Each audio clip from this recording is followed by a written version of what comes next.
Assalamualaikum warahmatullahi wabarakatuh. Selamat malam ibu dan teman-teman sekalian. Kami dari kelompok 2 akan mendiskusikan mengenai berbagai peraturan OJK yang secara khusus mengatur lembaga pembiayaan, yaitu perusahaan modal ventura, perusahaan pembiayaan, dan perusahaan infrastruktur. Diskusi ini akan membahas karakteristik masing-masing perusahaan, bentuk hukum, dan kegiatan usahanya. Begitu juga dengan kepemilikan serta pihak-pihak yang terlibat di dalamnya. Saya Angela Wulandari Berukaban sebagai moderator, dan bersama saya sudah ada Amelia Rahmawati, Novia Hairunisa, Lala Nurjannah, dan Muhammad Agan Ramaramdhani. Langsung saja kita mulai dari perusahaan modal Ventura. Istilah ini sering dikaitkan dengan startup dan usaha rintisan, tetapi sebenarnya konsep ini jauh lebih dalam dari sekedar pembiayaan biasa. Amelia, bisa kita pahami dulu bagaimana karakter dasar dari perusahaan modal Ventura ini? Baik, kalau kita melihat secara etimologis, istilah ventura berasal dari bahasa Inggris yakni venture, yang berarti usaha beresiko atau petualangan bisnis. Dari sini sebenarnya sudah terlihat karakter dasarnya, yakni modal ventura memang dirancang untuk masuk ke usaha-usaha yang beresiko tinggi, tetapi dengan potensi keuntungan yang juga tinggi. Secara normatif, berdasarkan Perpres nomor 110 tahun 2020 pasal 1 angka 5, perusahaan modal ventura atau PMV adalah badan usaha yang melakukan pembiayaan atau penyertaan modal kepada perusahaan yang menerima pembiayaan yang disebut perusahaan pasangan usaha atau PPU untuk jangka waktu tertentu. Ketentuan ini kemudian dipertegas lagi dalam POJK nomor 2 garing POJK titik 05 garing 2022 yang menyatakan bahwa PMV dapat melakukan yang pertama, pembiayaan modal ventura, yang kedua, pengelolaan dana ventura, dan yang ketiga, kegiatan lain yang ditetapkan oleh OJK. Seperti itu, Angela. Oh, jadi bukan sekedar memberi pinjaman ya? Nah, betul. Justru disinilah pembeda utamanya. Hubungan antara PMV dan PPU itu bersifat kemitraan atau partnership. Bukan hubungan kreditur-debitur seperti di perbankan atau di leasing seperti itu. PMV masuk sebagai mitra usaha yang ikut menanggung risiko bisnis. Kalau usaha berkembang, mereka menikmati keuntungan. Nah, kalau usahanya gagal, mereka juga ikut menanggung resikonya. Selain itu, PMV juga terbagi menjadi dua kategori dasar atau kategori besar. Yang pertama, PMV konvensional dan yang kedua PMV syariah yang seluruh kegiatannya berdasarkan prinsip syariah sesuai POJK yang sama. Seperti itu. Baik. Kalau kita lihat dari sisi kelembagaan, bagaimana sebenarnya PMV ini didirikan dan menjalankan kegiatannya? Baik Angela, secara hukum, berdasarkan Perpres 110 tahun 2020, Junto PLJK 2 garing 2022, PMV hanya dapat didirikan dalam tiga bentuk. Yang pertama, perseroan terbatas atau PT, yang kedua, koperasi, dan yang ketiga adalah perseroan komanditer atau CV. Namun dalam praktiknya, bentuk PT adalah yang paling umum digunakan karena memberikan kepastian hukum yang lebih kuat, terutama terkait pemisahan harta dan juga tanggung jawab terbatas. Seperti itu, Angela. Lalu Amelia, dalam praktek usahanya, apa saja yang bisa dilakukan oleh PMV itu sendiri? Kegiatan usahanya ya cukup terstruktur. Pertama, kegiatan ini berupa pembiayaan modal ventura yang dapat dilakukan melalui tiga skema. Yang pertama, penyertaan saham atau equity participation. Yang kedua, obligasi konversi atau quasi equity. Yang ketiga, skema bagi hasil, profit atau revenue sharing. Kedua, pengelolaan dana ventura, di mana PMV ini bertindak sebagai manajer dana yang mengelola dana investor untuk disalurkan kepada PPU. Kemudian yang ketiga, kegiatan lain yang ditetapkan oleh OJK sesuai perkembangan industri. Yang penting juga dicatat bahwasanya PMV ini dilarang menghimpun dana langsung dari masyarakat, seperti halnya bank, seperti itu. Kalau dari sisi kepemilikan, apakah PMV ini bisa dimiliki oleh pihak asing? Bisa, tetapi memang ada batasnya. Pemegang saham PMV dapat terdiri dari WNI, Badan Hukum Indonesia, maupun pihak asing dalam kerangka penanaman modal asing, dengan batas kepemilikan yang mengikuti ketentuan investasi yang berlaku. Selain itu, setiap pemegang saham pengendali, direksi, dan komisaris wajib mengikuti uji kemampuan dan juga kepatutan atau fit and proper test oleh OJK. Ini paling penting untuk memastikan bahwa pengelolaan PMV itu dilakukan oleh pihak yang kompeten dan juga berintegritas. Lalu, bagaimana dengan ketentuan modalnya? Nah, PMV juga wajib memenuhi modal minimum. Untuk PMV berbentuk PT atau PT nasional, modal modal disetor minimumnya adalah 50 miliar. Ini mencerminkan bahwasanya PMV harus memiliki kapasitas finansial yang kuat sebelum masuk ke pembiayaan usaha yang berisiko tinggi. Lalu Amelia, dalam praktiknya, siapa saja yang terlibat dalam kegiatan modal ventura ini? Nah, di sini terdapat beberapa pihak utama. Yang pertama, PMV itu sendiri sebagai penyedia pembiayaan, lalu yang kedua, perusahaan pasangan usaha atau PPU, yaitu perusahaan yang menerima pembiayaan, biasanya startup atau perusahaan yang sedang berkembang dan belum memiliki akses mudah ke perbankan. Lalu yang ketiga, investor atau pemilik dana ventura, terutama dalam skema pengelolaan dana. Yang keempat, OJK sebagai otoritas pengawas yang memiliki kewenangan memberikan izin, melakukan pemeriksaan, hingga menjatuhkan sanksi administratif.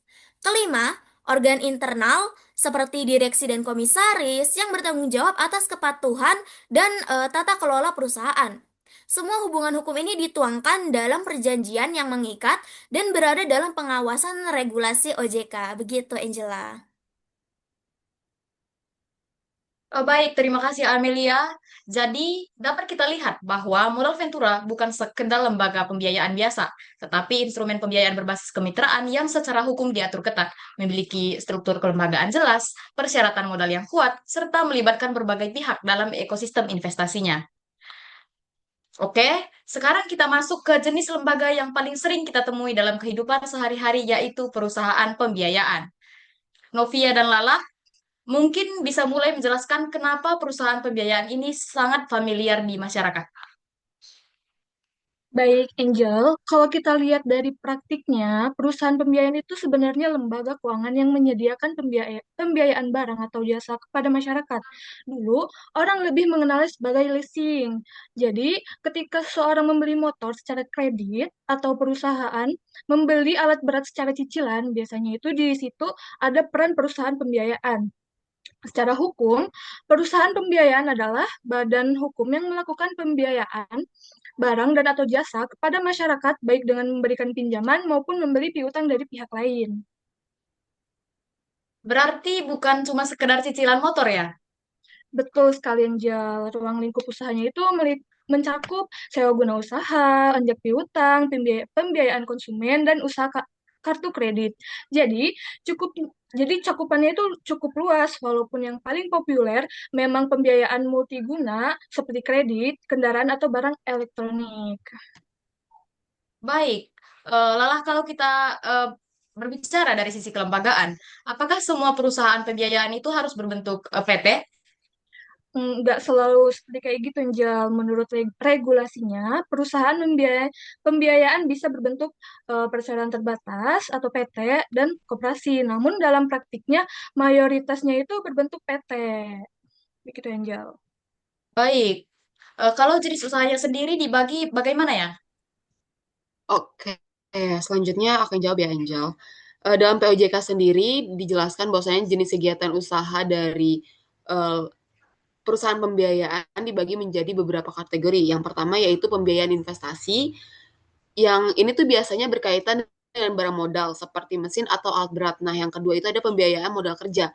Nah, ini juga biasanya dilakukan melalui anjak piutang atau fasilitas modal usaha. Kemudian yang ketiga ada pembiayaan multiguna. Di sini jelasin kalau yang paling populer di masyarakat itu ya pembiayaan multiguna ini. Nah, syaratnya itu barangnya harus jelas seperti kayak mobil atau HP, dan juga pembayarannya itu dilakukan secara langsung antara penjual atau ke dealernya sendiri gitu. Nah, jadi perusahaan pembiayaan ini tidak hanya memberikan uang tunai bebas, tapi pembiayaan harus jelas dengan objeknya. Seperti itu, Angel. Baik, Novia. Kalau bicara soal modal, apakah ada ketentuan minimumnya? Ada, Angel. Karena menurut POJK sendiri, perusahaan pembiayaan wajib memiliki modal sendiri minimal itu 250 miliar. Yang artinya tidak semua pihak bisa sembarangan mendirikan perusahaan pembiayaan karena modalnya ya lumayan besar gitu. Selain itu, pemilik juga dilarang menggunakan dana yang berasal dari korupsi atau pencucian uang karena ini bagian dari prinsip anti money laundering. Kayak gitu, Angel. Berarti pengawasan terhadap pemilik juga cukup ketat ya, Novia? Iya, betul, cukup ketat karena sektor ini berhubungan langsung dengan dana masyarakat dan juga stabilitas sistem keuangan itu sendiri, Angel. Dalam praktik operasionalnya, siapa saja pihak yang dapat terlibat dalam ini? Perusahaan jadi ada beberapa yang terlibat dalam perusahaan pembiayaan itu sendiri. Yang pertama tentu debitur atau nasabah itu sendiri. Kemudian sebelum pembiayaan itu diberikan, perusahaan wajib melakukan screening melalui SLIC atau Sistem Layanan Informasi Keuangan untuk mengecek riwayat kredit dari si debitur atau nasabah itu sendiri. Seperti itu, Angel. Nah, nah, Baik, kalau kita simpulkan dari diskusi ini, perusahaan pembiayaan menyediakan pembiayaan barang dan jasa, bisa berbentuk PT atau koperasi, memiliki jenis usaha yang jelas dan terstruktur, wajib memiliki modal besar, diawasi ketat oleh OJK, dan tidak boleh menghimpun dana seperti bank. Artinya, meskipun sering dianggap hanya leasing, sebenarnya regulasinya cukup kompleks dan ketat. Terima kasih Novia dan Lala atas penjelasannya.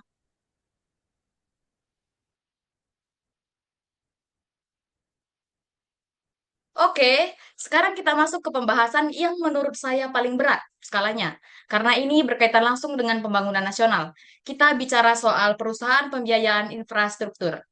Agan, kalau kita lihat dari regulasinya, sebenarnya perusahaan ini dibentuk untuk apa sih? Kenapa sampai harus ada aturan khususnya? Kalau kita lihat dari POJK nomor 46 tahun 2020, perusahaan ini memang sejak awal didirikan khusus untuk pembiayaan proyek-proyek infrastruktur. Jadi bukan pembiayaan umum seperti leasing atau modal ventura. Fokusnya jelas, proyek infrastruktur dan kegiatan yang mendukung pembiayaan infrastruktur itu sendiri. Dan menariknya, mereka bisa beroperasi secara konvensional maupun berdasarkan prinsip syariah. Seperti itu, Angel. Berarti ini bukan cuma soal jalan tol ya? Betul, bukan cuma jalan tol aja. Ruang lingkupnya luas sekali, mulai dari transportasi, jalan, jembatan, pengolahan air, listrik, telekomunikasi, minyak, gas, energi terbarukan, sampai pendidikan, kesehatan, perumahan rakyat, bahkan kawasan pariwisata dan bangunan negara juga. Jadi hampir semua sektor strategis yang kita nikmati sehari-hari bisa masuk dalam pembiayaan ini, Angel. Oke, kalau proyeknya sebesar itu, pasti bentuk hukumnya juga nggak bisa sembarangan ya, Agan?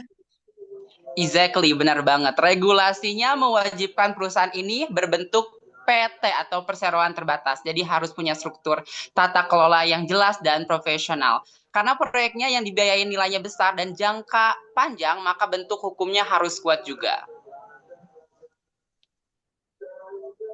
Terus mereka cuma kasih pinjaman saja atau ada peran lain?